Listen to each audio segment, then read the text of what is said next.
یقیناً بہلول دانا کا خالی محل میں بیٹھنے والا واقعہ بھی نہایت سبق آموز ہے اور دنیا کی بے ثباتی کو خوبصورت انداز میں بیان کرتا ہے۔ ایک دن بہلول دانا شہر کے باہر ایک خالی اور ویران محل میں جا بیٹھے۔ محل پرانی حالت میں تھا اور کوئی وہاں آتا جاتا نہ تھا۔ لوگ انہیں دیکھ کر حیران ہوئے اور خلیفہ ہارون الرشید تک یہ بات پہنچی۔ خلیفہ نے کسی کو بھیج کر پوچھا، اے بہلول، تم اس ویران محل میں کیوں بیٹھے ہو؟ یہ تو کسی کام کا نہیں، نہ یہاں کوئی آرام ہے، نہ ساز و سامان۔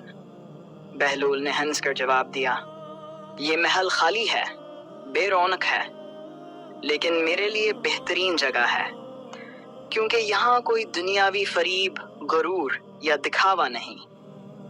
یہاں انسان اپنی حقیقت کو سمجھ سکتا ہے۔ میں اس محل میں اس لیے بیٹھا ہوں تاکہ دنیا کی اصلیت کو یاد رکھوں کہ ہر محل، ہر دولت، ہر طاقت ایک دن خالی ہو جاتی ہے۔ انسان بھی آخرکار ایک ویران جگہ میں چلا جاتا ہے جسے ہم قبر۔ پھر بہلول نے کہا، اے خلیفہ، جب تم اپنے سجے محل میں بیٹھو تو کبھی اس خالی محل کو یاد کر لیا کرو تاکہ تمہیں یاد رہے کہ یہ سب ہمیشہ باقی نہیں رہے گا۔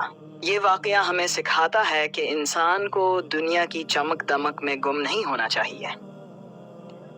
جو چیز آج ہماری ہے، کل کسی اور کی ہو سکتی ہے۔ اصل عقل یہ ہے کہ انسان عاجزی اختیار کرے اور اپنی آخرت کی فکر کرے۔